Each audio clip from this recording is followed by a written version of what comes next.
Desde la Facultad de Arquitectura de la Universidad Internacional del Trópico Americano, presentaremos la ciudad industrial de la asignatura de Teoría Urbana bajo la tutoría del arquitecto Eduardo Bermúdez. Somos Carol Hernández y Laura Gualdrón, estudiantes de arquitectura de la Unitrópico. La ciudad industrial es un concepto profundamente ligado a los cambios radicales que trajo la revolución industrial en el siglo XIX, tanto en la forma de producir como en la manera de habitar y organizar el espacio urbano. Desde la perspectiva de la historia de la arquitectura, este fenómeno no solo transformó los edificios, sino también la estructura social y el paisaje de las ciudades. Las características de la ciudad industrial fueron nuevas tipologías arquitectónicas. Aparecen fábricas, estaciones de tren, almacenes, refinerías y viviendas obreras. Estas construcciones priorizan la funcionalidad y la eficiencia, con materiales como hierro, acero y vidrio. Segregación espacial. Las ciudades se dividen entre zonas industriales, barrios obreros y sectores burgueses. Esto genera una fuerte polarización social y espacial. Aparece la contaminación y ruido. El humo de las chimeneas y el bullicio de las máquinas se convierten en parte del paisaje urbano, marcando una ruptura con la ciudad preindustrial más silenciosa y orgánica, y genera un crecimiento acelerado. La migración masiva del campo a la ciudad provoca una expansión desordenada con barrios improvisados y condiciones de vida precarias para los trabajadores. Dentro de un pensamiento arquitectónico y urbanístico, existe el culto a la eficiencia. La arquitectura se vuelve una herramienta para optimizar procesos productivos. El diseño somete a la lógica de la máquina y la utilidad. Aparecen los proyectos utópicos. Algunos arquitectos como Claude Nicolas, Leodux y Robert Owen proponen ciudades industriales con ideas sociales, buscando armonizar producción y bienestar humano, y se abre a la transición hacia el urbanismo moderno. Las problemáticas de la ciudad industrial, hacinamiento, insalubridad y caos impulsan el desarrollo de teorías urbanas que dan paso a movimientos como el funcionalismo y el urbanismo racionalista.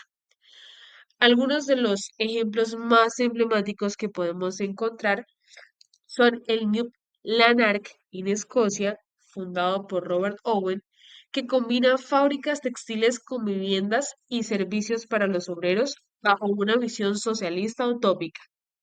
Tenemos el Familistère de Guise en Francia, un proyecto de Jean-Baptiste Godin que interpreta e integra producción, vivienda y educación en un solo complejo. También tenemos los ejemplos de Manchester y Londres. Se convierten en arquetipos de la ciudad industrial europea con una densa red de fábricas y ferrocarriles en barrios obreros.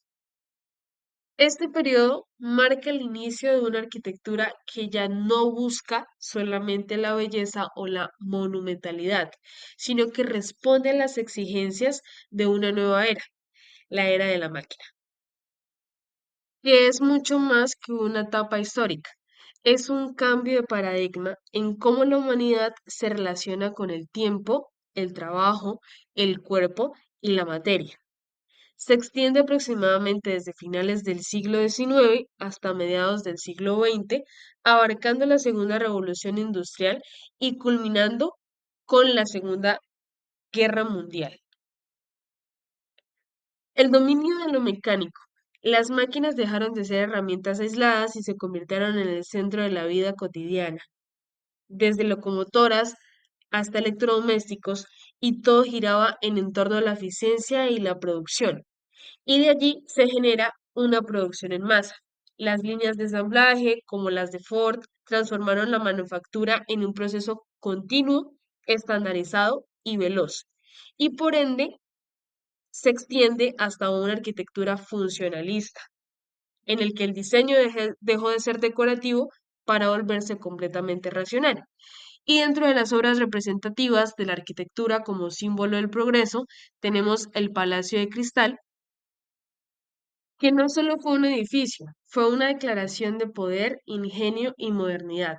Surgió como la joya arquitectónica de la Gran Exposición Universal de Londres, un evento que buscaba mostrar al mundo los avances industriales del Imperio Británico y lo logró. El arquitecto es Joseph Paxton, un jardinero y diseñador de invernaderos que aplicó su experiencia en estructuras ligeras y modulares para concebir el palacio. Los materiales que se usaron fue el hierro fundido y vidrio plano industrializado, en una época dominada por la piedra y el ladrillo, lo que generó una transformación a la hora de la construcción arquitectónica. También tenemos la Torre Eiffel, que es mucho más un icono turístico. Es una declaración de modernidad, una escultura en hierro que desafió las convenciones estéticas de su tiempo y se convirtió en un símbolo de una nueva era.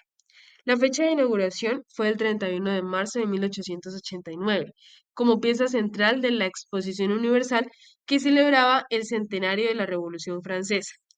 El diseño técnico, ideado por los ingenieros Maurice Coelin y Emily Nouret, con el toque escéptico del arquitecto Steven Sauvestre.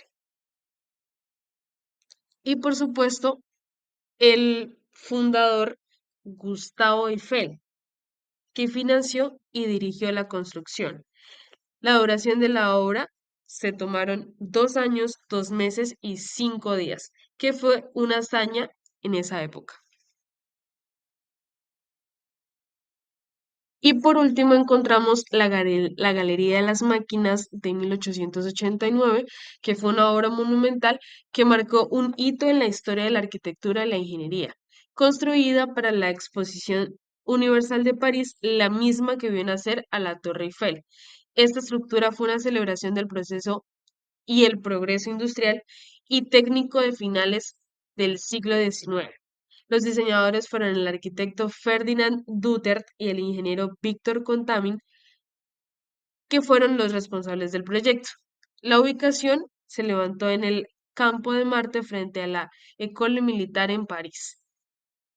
Las dimensiones medía casi 420 metros de largo y sus arcos alcanzaban una luz de 115 metros. Sin columnas intermedias, era el edificio abovedado más grande del mundo en ese momento. Como siempre en una situación existe dos caras.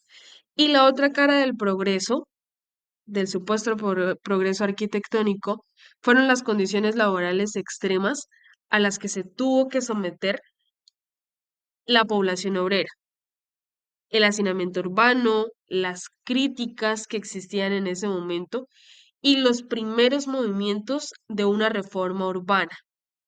Se debía tener en cuenta la higiene, sobre todo la higiene.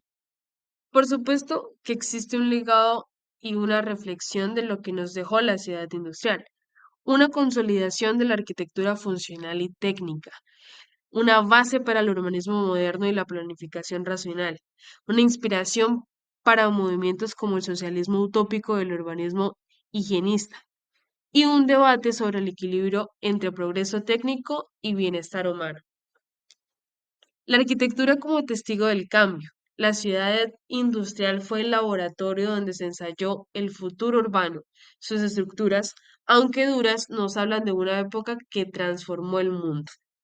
Acá observamos una imagen de cómo era Francia antes, en medio de la construcción de la Torre Eiffel, y aquí podemos observar una imagen de Francia actualmente, cómo la arquitectura, el progreso de la industrialización ha llevado a que la arquitectura sea la base primordial de una organización dentro de una cultura urbanística. Muchas gracias.